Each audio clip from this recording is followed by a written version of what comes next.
Welcome to SmartRoute, the podcast by CallTrackingMetrics, where you'll hear stories from businesses at the intersection of marketing, customer experience, and sales. We're sitting down with business leaders and industry experts to dive deep into the path they took to find success. Here's your host, Andrew Clark. Hey everyone, this is Andrew Clark with another episode of the SmartRoute podcast brought to you by CallTrackingMetrics.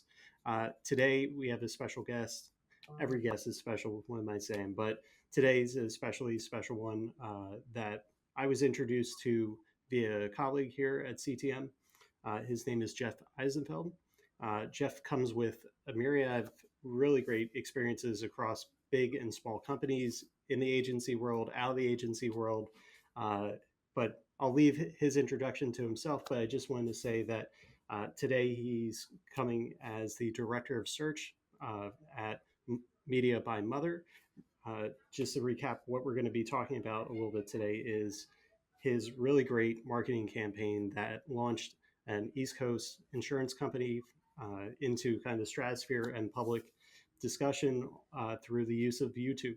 And I think Jeff's experiences really are illuminating, and he has a lot of great nuggets that are actionable for other marketers out there considering different platforms to use and how best to use them. So, Jeff, thank you so much for joining us today, and feel free to introduce yourself. Yeah, thank you, Andrew. It's great to be here on the podcast. You know, I've listened to a lot of the episodes, and it's really great content. So, for those out there who aren't subscribed, I definitely would recommend so. But a little about myself. I'm here based out of Brooklyn, from White Plains, New York originally. Been in the marketing stratosphere for nearly 20 years now. I've done a lot of different things, as Andrew mentioned. Currently working through search and YouTube, but have touched whether it's affiliate networks, email, programmatic, social. So just really kind of ran the gambit, if you will, of different marketing channels. And currently over at, as Andrew mentioned, Media by Mother. It's not an agency owned by my mother, and I'm not working for her in a basement. It's really it's a great independent agency. It's spawned off of our parent creative agency called Mother. I'm sure you guys know them. They're based out of London. They've been around for 20 years, and they've expanded across the U.S. and the world. And really happy to work for an independent agency opposed to a couple of holding companies that I've done in the past. So really excellent. And, Jeff, I always love to start out by hearing about people's kind of origin story and how they got into the world of marketing. So, yeah, the floor is yours. Yeah.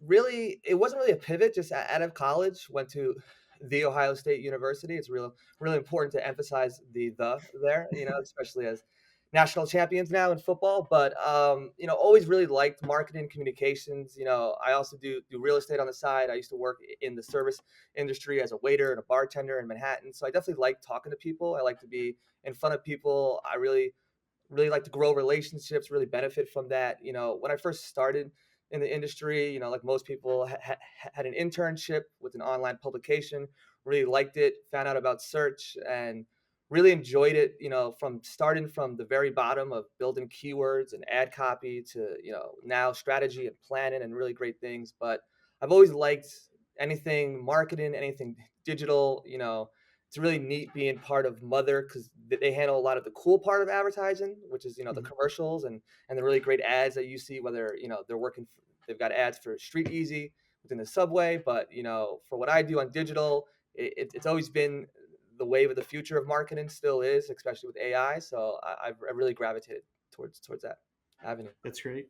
And, I'm curious, you've worked with really big brands in the past. I mean, what was some notable experiences, and we'll get into what you're doing more recently, but, from these past jobs, what have you taken with you into your current role? I mean, not every client is the same, as we know that, and not every vertical is the same. There's lots of different nuances, and whether it's relationships, KPIs, the way that you go about it, even as basic as budgets. I've worked for companies in the auto industry, whether it's Toyota, and seeing the super huge deep pockets that they have, but the competition, from working with brands that aren't as well known, so it's a lot easier to get them brand awareness and make more of an impact on the market for a lot cheaper. So You know, I really liked working with clients for education. You know, I've helped drive leads for a lot of good universities back in the day, and it's kind of nice to know that you're helping someone maybe find the college for them, or the future of their Mhm. education. So sometimes it's nice to have that add on beyond doing the work that you do. But what I've learned is that when it comes to clients and how educated they are, I think it is more of a benefit. Sometimes people like the clients that are a little more basic, that don't know as much, because you can kind of steamroll them. You can kind of tell them what the strategy is. You expect them to agree. But I kind of like the pushback, the collaboration. I like clients that actually are in the platforms, that are actually looking at the numbers and can provide some insights, because at the end of the day, we're all driving toward the same goal. And having clients who understand not only their business, but the business of marketing really helps push things forward. So. It's excellent to hear, and you know, I think you're in a unique position because you're bringing such a myriad of experiences to the table, and now with the changing nature of agency world, and that's something we've talked about on past episodes as well. Kind of, can you give us kind of just from your purview, what's it like for somebody working in an agency right now? And I think that also dovetails a bit into what we really want to get into about this campaign that you were really spearheading Yeah. and the use of YouTube. Yeah. So, I've worked for a couple of holding companies, and sometimes, listen, those companies, those kind of beasts, if you will, are great when it comes to resources. You get really big teams, but sometimes you kind of get lost Mhm. in some of these teams. For I used to work on L'Oreal, for example. You'd have over 100 people working on that account. And sometimes it's hard to really make your impact and really stand out. And it's tough sometimes to really kind of grow within that kind of environment when there's just so many people and such a large headcount. Where right now at Media by Mother, they're more of an independent agency, which I kind of Mhm. love. It kind of gives you more freedom. I really like the smaller agency, where you can really you can talk to your CEO who's across the room. You can grab someone in strategy and planning and actually collaborate. There's a lot more communication and information sharing at smaller agencies compared to the big holding co's, where sometimes you also have to kind of work based on the processes already in place. You kind of have to adhere to the policies that the agency has, when maybe at a smaller agency you can make your policies. You can Mhm. change the team structure. You have a lot more freedom to do a lot more. And you can go out and talk to vendors on behalf of your client without worrying about talking to legal or making sure that there's a lot of yellow tape. I really Mhm. enjoy that. Even though I'm head of search and YouTube and things like that, I've learned so much from some really smart team members that we get to interact, because you're also not siloed in that channel. I think that's important as Mhm. well. In some agencies, you do search, you do programmatic. That's all you're going to do. That's all you're going to hear. Right. That's all you're going to learn. But at smaller agencies, you can talk to your social folks. You can talk to other folks who do activation in different ways. So I think for me, there's a lot more learning you get. Mhm. A smaller agency, and a lot more.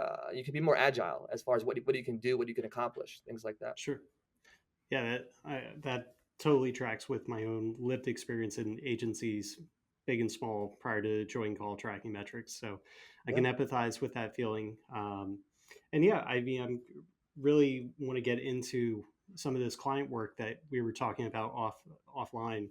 yeah, With can we can reveal the name? That's okay. yeah, Amica Insurance, yeah. which maybe some listeners are already familiar with, but when we initially started talking about this episode and the focus, you sent me the video, and we're going to share that through social as well, Great. because it's kind of like a mini movie. Yeah, And, I'd love to hear about the origin of this campaign. yeah. What were some of the problems you were facing or the client brought to you guys as an agency to solve? Yeah, and as much as I'd love to take credit for that creative, that's really Mother, who's our partner and our parent Hmm. agency that also works with Amica. But to your point, that brand video, got 17 million likes, right? It went super viral, and the challenge that we had was that unless you're in Rhode Island where they're based, or Hmm. maybe Northeast, or if recently you're a Boston Celtics fan, you would know them, because Amica just became the sponsor for the Celtics on their basketball jerseys, which, Okay. which is great, brand awareness right there. Hmm. In addition, we also work with their best player, Jason Tatum.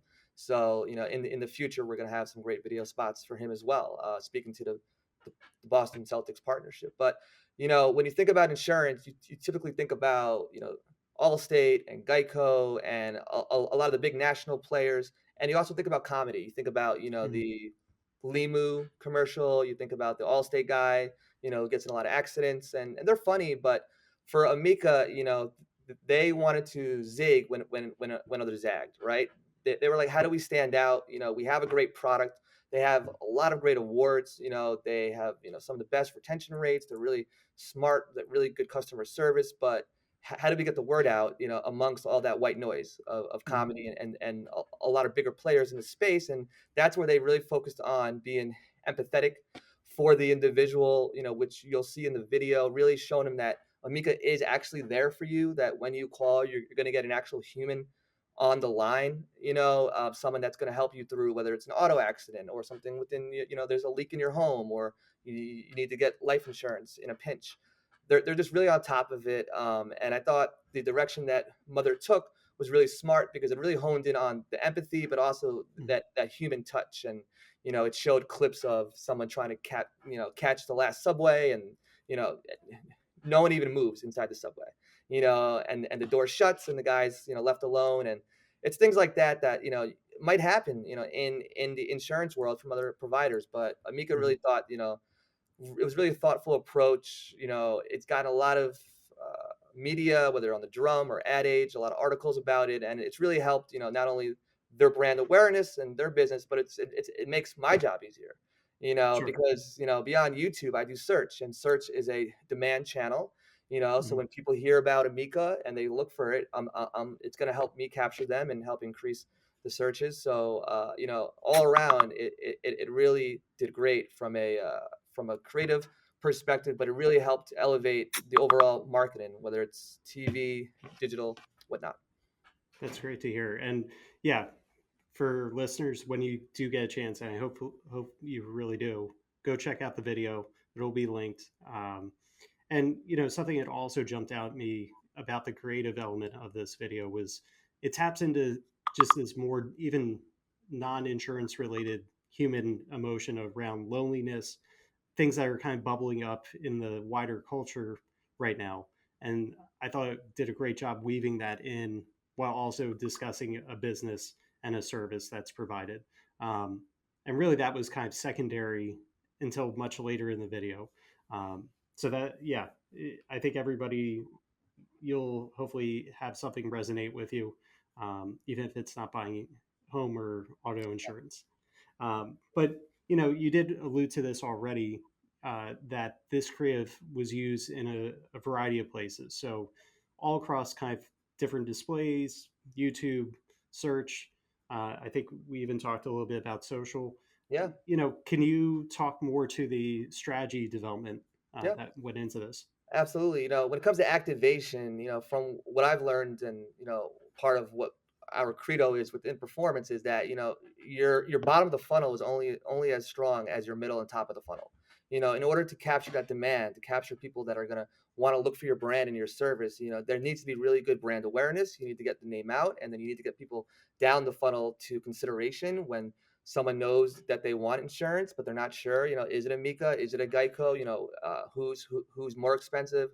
Who's got better better history with claims, things like Mhm. that. And our strategy was to attack it across the funnel, whether it was for YouTube myself, really activating, whether it's non-skippable 6-second really just burst of ads that to really show people, hey, this is Amica, to get them just hooked a little bit and get them down the funnel. There's some really great social activation that use really great UGC content, which is user generated content, really great. Every time I'm on Instagram or TikTok now, I'm seeing the ads, probably because I'm constantly on the website, so they're just looking at me and Doing re-engaging with targeting, me. yeah. Yeah, exactly. But programmatic, we're out there across really smart inventory. Live sports is a really great spot as well. Lots of eyeballs, but it also resonates with the audience that Amica was looking for. So really just thinking about all the channels. We're starting to dip into out of home as well now and things like that. But for myself within YouTube, it's not just showing a video before and after what you're watching. There's lots of different things you can do now on YouTube.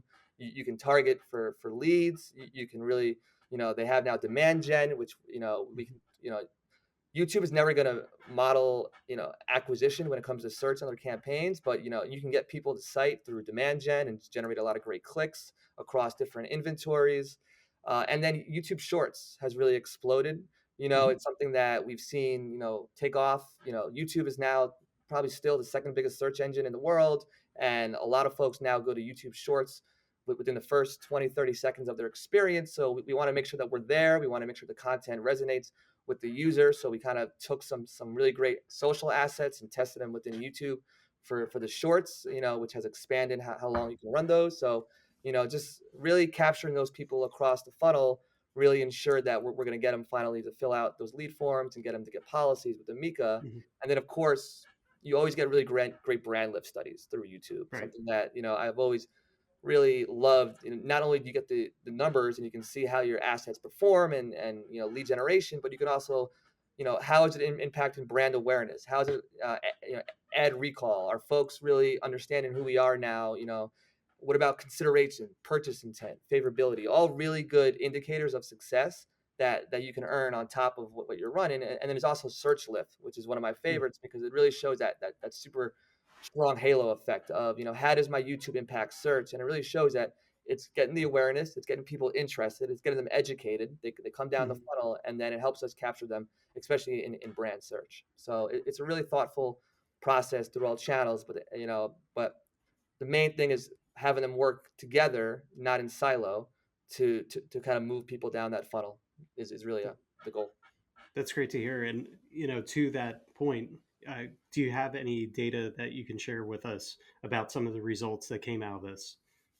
Yeah, we've really grown their baseline brand awareness. It's really gone up across a lot of the Northeast and a lot of big states. Whether it's consideration has really moved the dial there. And I don't look for leads through YouTube. It's not really the Right. channel that I would, but there are leads. It's the videos are that impactful that people are watching, they're clicking, and Mhm. they're interested in the product and want to get a quote, which is ideal. So, we've seen some really good metrics. When it comes to the engagement of the videos, the engagement rates are really high. The view rates are high. The video completions, even for like a 60 or a 90, that sometimes is skippable.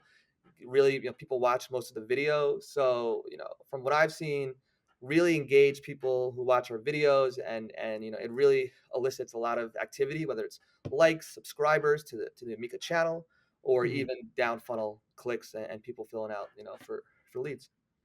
And then outside of what you were tasked with in terms of strategy development and deployment, what has been kind of going on since the launch of this campaign?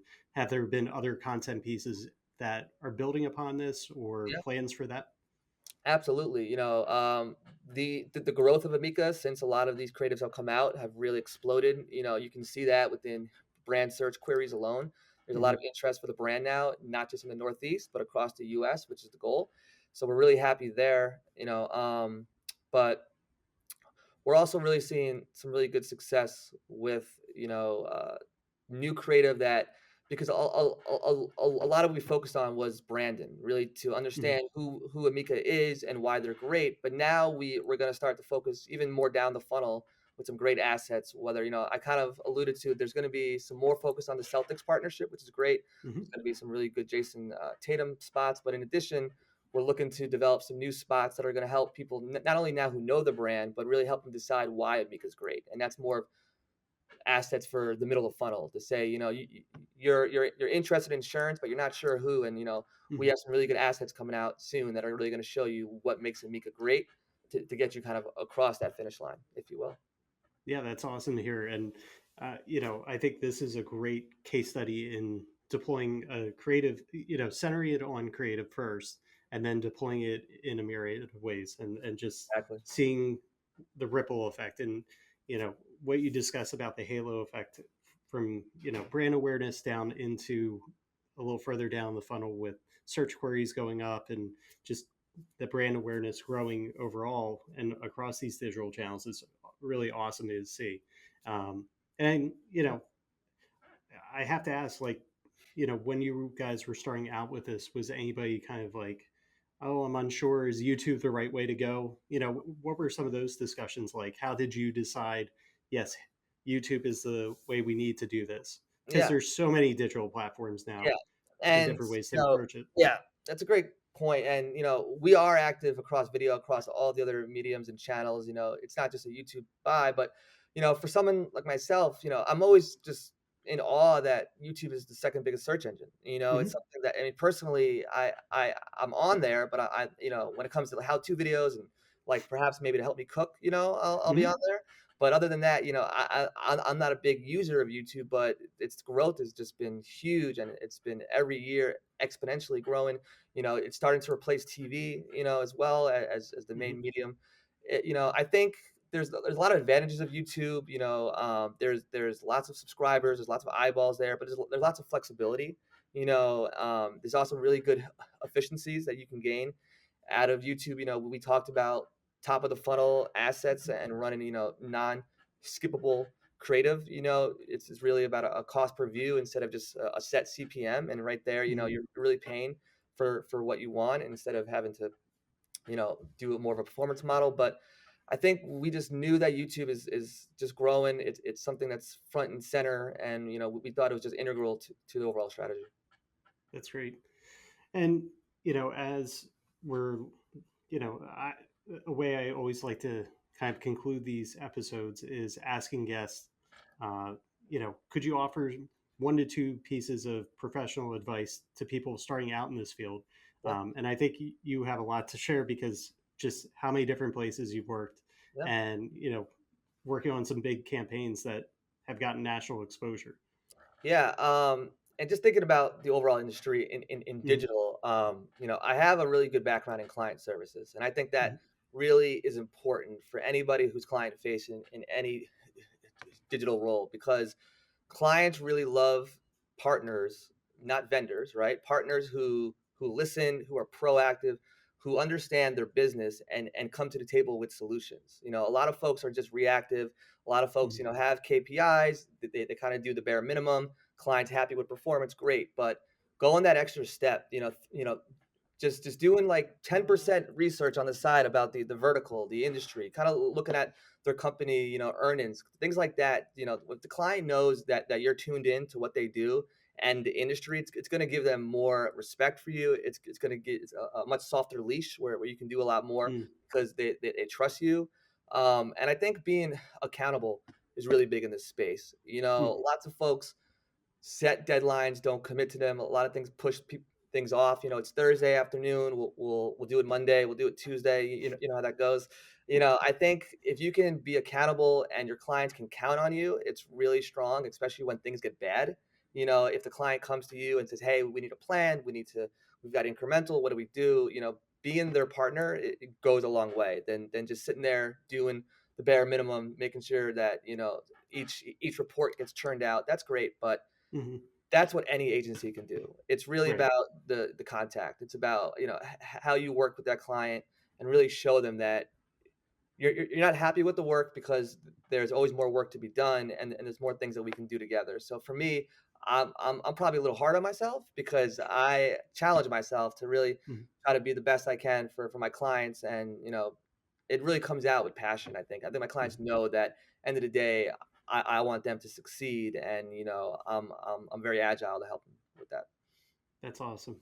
Thank you so much, Jeff. This was a great interview and so many really, interesting things to share with everybody. And hopefully, you're going to walk away with some real inspiration and be like, all right, I got the next campaign in mind. Yeah. but, and Jeff, where can people connect with you? So you guys can find me, whether it's LinkedIn, on social media, anywhere. I'm pretty easy to find. I've also joined some really great Slacks, like the Paid Search Association. Shout Mhm. out there. As I mentioned, I really like to learn and to talk with people. So if anybody wants to reach out, you have questions about strategy, I'm happy to give answers just to help you guys. I'm not looking to charge people for advice, right? I'm here to help. So anything that folks want to talk, just reach out, LinkedIn. If you need my contact, it's there. All right. We'll make sure to link to your LinkedIn profile as well as the company website in our social post and episode description. And thank you so much to our listeners and subscribers. And we'll be back next time. Take care. Thanks for tuning in to another episode of SmartRoute Podcast. Share your favorite takeaways with us on Twitter at SmartRoutePod. SmartRoute is brought to you by CallTrackingMetrics, and you can find more at calltrackingmetrics.com/podcast. Follow along for ideas and conversations that will inspire your own business path forward. Speaking of smart paths, are your marketing, sales, and service teams on the same page? In today's remote world, it's easy to get disconnected. CallTrackingMetrics can help. We empower smart marketing teams to determine the best route for campaigns by showing exactly which ad campaigns are driving conversations that convert. Operational teams can use that data to automate call flows and power contact center success. Visit CallTrackingMetrics.com to see why more than 100,000 customers around the globe trust CallTrackingMetrics to manage communications for their marketing, sales, and service teams.